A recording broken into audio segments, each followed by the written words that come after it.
셀피 열풍은 이미 하나의 문화로 자리 잡았습니다. 말 그대로 셀피 전성시대인데요. 네, 하지만 과유불급이라고 하죠. 이 무분별한 셀피 욕심은 부작용을 낳기도 하는 것을 보셨을 텐데요. 이번에는 전문가를 연결해서 셀피 열풍의 현황과 문제점을 자세히 짚어보겠습니다.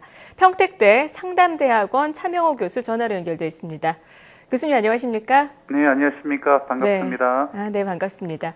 최근에는 이 셀카봉은 물론이고 애플리케이션, 또 심지어 셀피를 잘 찍을 수 있는 팁까지 인기를 끌고 있는 상황인데요. 네. 뭔가 좀 더 근사한 인증샷을 남기기 위한 도구들이 진화를 계속해서 하고 있다는 건데. 그렇죠. 네, 이렇게 셀피 문화가 인기를 끌게 된 이유, 뭐라고 보십니까?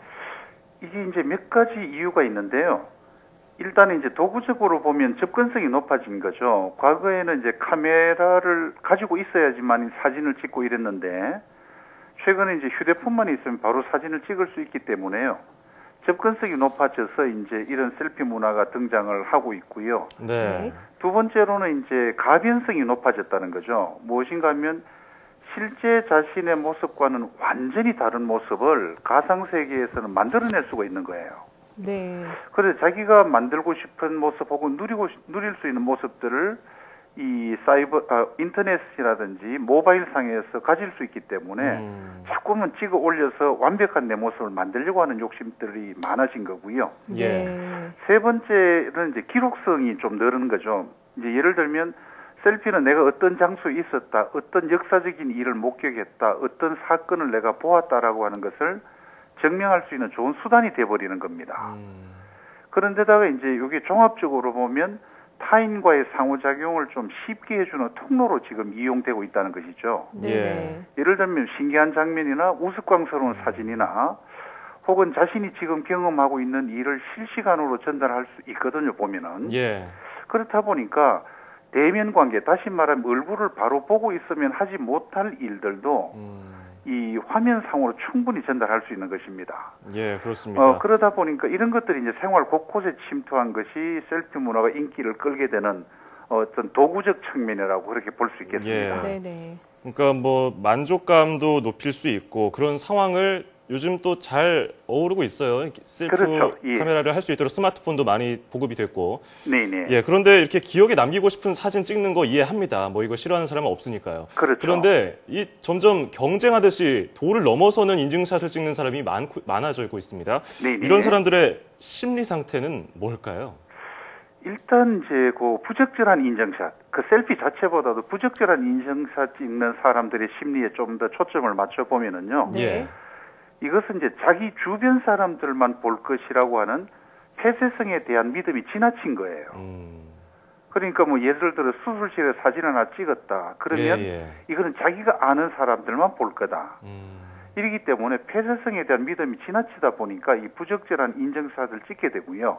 네네. 그런데 그러한 실수 밑바탕에 왜 찍느냐를 갖다 보면 자기 중심적인 관심 욕구가 매우 높다는 거예요. 쉽게 말씀드리면 좀 남들한테 잘 보이고 싶고 인정받고 싶은 욕구를 셀카는 아주 쉽게 해결해 주는 것이죠. 예. 게다가 여기는 자기 자랑이나 과시욕도 같이 포함되어 있기 때문에요.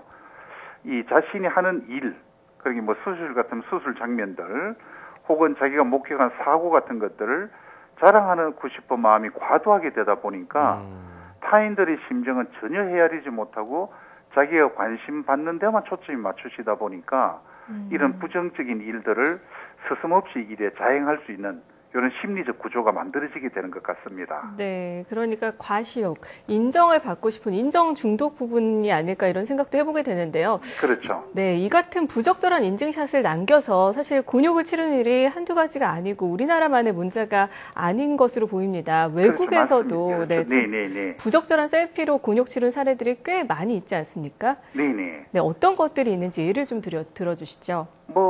일단 멀리 안 가고 국내에서도 당장에 뭐 이제 팽모강에서 기념 사진 좀 찍어야 문제됐던 이런 경우들도 있고요. 네네. 또 뭐 강남 모 이제 병원에서 수술을 하다가 뭐 생일 파티하고 이런 것들도 문제되고요. 외국 그다음에 사례는 해외 같은 어떤가요? 경우에는 이제 얼마 전에 있었죠. 넬슨 반델라 그 추모식에서 오바마 대통령하고 그 슈미트 덴마크 총리가 막 웃으면서 셀카를 찍은 장면들이 다른 사람한테 찍힌 게 있거든요. 예. 그래서 이게 상당히 뭐 부적절한 처신 아니냐 이런 이제 얘기 뭐 지적들도 많았었고요.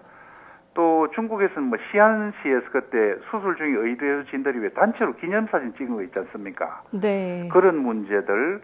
그다음에 이제 호주 시드니에서는 그때 이제 한 카페에서 인질극이 발생했을 때 예. 뭐 이게 한 9시간 동안 지속되는데 주변 사람들이 진을 치고 음료를 마셔가면서 이 셀카 찍고 막 웃는 이런 장면들이 나오거든요. 그 심각한 상황에도. 그렇죠. 심각한 상황에서도 이것이 하나의 그냥 기념적인 장면 네. 혹은 이것들을 친구한테 올려주면 너기 거기 있었어? 라면서 하는 이런 놀라운 이 반응과 관심을 즐기려고 하는 욕심들이 먼저 앞서다 보니까 이 주변 정황에 대한 고려들이 전혀 없어서 이 곤혹을 치르는 장면들이 꽤 있습니다. 보면. 네네. 예. 그러니까 우리나라만의 뭐 사례는 아닌 것 같다, 외국도 비슷한 것 같다 했는데 오히려 네. 더 좀 심각한 사건에서 뭐 제보 사진의 성격도 아닌 것이 네, 셀프 네. 카메라 찍으면서 웃으면서 사진을 찍는단 말이죠. 그렇죠. 그렇습니다. 네, 이렇게 목숨까지 위태로울 수 있는 이른바 무개념의 셀피, 이제 전 네. 세계적인 문제로 떠오른 것 같은데 네. 해외에서는 이런 것과 관련해서 뭐 심리적인 치료라든지 교육이 있습니까? 아직 뭐 그 부분까지는 공식적으로 교육을 한다는 정책이나 방침을 접한 적은 없습니다. 예. 예를 들면 이제 하지만 이제 예를 들어 학교 같은 경우는 학교 폭력이 이제 워낙 예방이 강조되다 보니까 네네. 사이버 폭력하고 관련해서 개인의 인격을 존중하는 셀카 찍기, 그다음에 개인의 특정 정보를 왜곡하는 사이버 활동, 왜 유명 선수들 왜 점퍼를 한다든지 예. 공을 집어 던진다든지 할 때 왜 눈을 찔끔 감게 되지 않습니까? 꼭 이런 것만 딱 찍어서 올리는 경우에 이런 것들이 명예훼손이 된다든지 이렇게 해서 사이버 상에서 어떻게 하는 것이 적절한 에티켓을 지키는 일인지 여기에 대한 교육들은 지금 이루어지고 있는데요. 아직까지는 상당히 상식적으로 그리고 개인적인 책임으로만 이렇게 국한해 두고 있는 이런 상황인 것 같습니다. 네. 사실 이거 자체를 뭐 강력하게 억압할 수 있는 법적 방법들이라고 하는 것들도 아직은 좀 불가능해 그러네요. 보이거든요. 네. 네. 우리나라에도 좀 가이드라인이 잡혀야 될 텐데 간단하게 좀 팁을 주신다면 어떤 게 있을까요? 몇 가지 할 수 있는데 일단은 이제 아까 조금 전에 이제 그 기자분 방송도 했지만 셀피하고 관련해서 나타날 수 있는 징후를 좀 분명히 인식해야 됩니다. 이거 셀피를 보면은요, 일단 이제 습관적 셀피하고 중독적 셀피, 그다음에 정신장애적 셀피 이렇게 세 가지로 나눌 수 있거든요. 습관적 셀피라고 하는 것은 내가 이제 뭐 재미로 올린다든지, 예. 혹은 가끔씩 자주 올리지만 뭐 또 어떤 때는 안 올린다든지 이런 것들이 이제 습관적으로 우리가 올리는 것들이고요. 중독적 셀피는 이제 하루라도 이러한 활동들을 거스르게 되면 본인 심리적으로 대단히 불안한 상태까지 가는 것. 네. 이런 것도 이제 중독적 셀피입니다. 네네. 그런데 정신장애적 셀피, 아까 뭐 그 아주 위험한 행동을 한다든지, 예. 그다음에 자기 사진이 잘 못 나왔을 때는 막 수백 번 찍어서 결국은 죽음에 이른다든지 이런 것들은 그 BDD라고 해서요. 신체 변형 장애라고 하는 것들이거든요. 그 신체 변형 장애는 이 자기의 신체적 결함을 너무 지나치게 과장해서 상상해 보는 겁니다. 그래서 자기가 완벽하게 나오는 사진을 얻을 때까지 이 사진을 찍고 이러다 보니까 자신의 신체적 이 심각성을 매우 높게 해가지고 결국 죽음에도 이르게 되는 이런 문제들이거든요. 예. 네네네. 그래서 이러한 지금 내가 셀프 카메라를 찍는 이런 셀피가 습관성인지 아니면 중독성인지 혹은 정신장애성인지 일단 이 세 가지를 구분해 봐야 되고요. 네네. 예. 그 다음에는 이제 몇 가지 사항을 명심하면 되는데 첫 번째는 일단 찍어서 사이버상에 올리는 순간부터 이것은 내 것이 아니고 예. 전 세계적으로 퍼져나갈 수 있다라는 걸 명심해야 됩니다. 사실 이게 익명성이 보장될 것 같지만 예, 예. 일단 사진만 올라오면은요 누가 찍었고 언제 찍고 다 드러나기 때문에 자기 사진의 일부를 뭐 지우고 올리더라도 금방 확인이 돼 버리거든요. 예, 예. 그렇기 때문에 이것은 내 혼자 보거나 혹은 나의 지인만 보는 것이 아니라 모든 사람이 볼 수 있기 때문에 네네네. 그것이 어떻게 영향 미치는가를 좀 확인해야 되고요. 예. 그 두 번째로는 이 실제 자기 모습하고 이상적인 자기 모습을 너무 이 좀 밀접시켜야 되는데 실제 자기 모습을 무시하고 이상적인 자기 모습만 예, 예. 자꾸 사이버상에서 보이지 않는다고 드러내다 보면 진짜 자기 모습을 잊어버리거든요. 네네, 예. 맞습니다. 그 다음에 이제 제가 좀 마지막으로 강조드리고 싶은 것은 이 과도한 낚시성 사진이나 그런 반드시 대가가 있다는 것을 명심하라는 겁니다. 이 재미와 관심은 잠깐이지만 타인의 비난은 두고두고 떠오를 수가 있거든요. 예. 그래서 실질적으로 보면 우리가 아프리카에 사는 것하고 아프리카 사진을 보고 동경하는 것은 완전히 다른 일 다른 일이지 않습니까?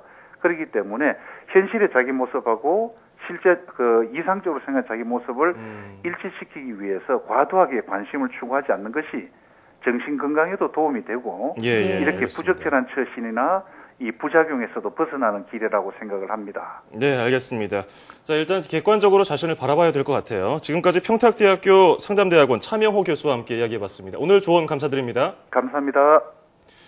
네, 이렇게 재밌게 추억을 남기는 셀피 문화가 확산되면서 안 좋은 문제까지 발생을 했습니다. 이렇게 될 줄은 상상도 못했는데 말이죠. 네, 저도 상상을 못 해봤는데 자신이 더 자극적인 사진을 올려서 남들에게 큰 관심을 이끌고 싶은 그 이른바 무개념 셀카가 가장 큰 문제라고 볼 수 있는데요. 건전한 문화로 자리 잡을 수 있도록 어려서부터 아이들에게 교육을 잘 해야겠다는 생각을 해보게 됩니다.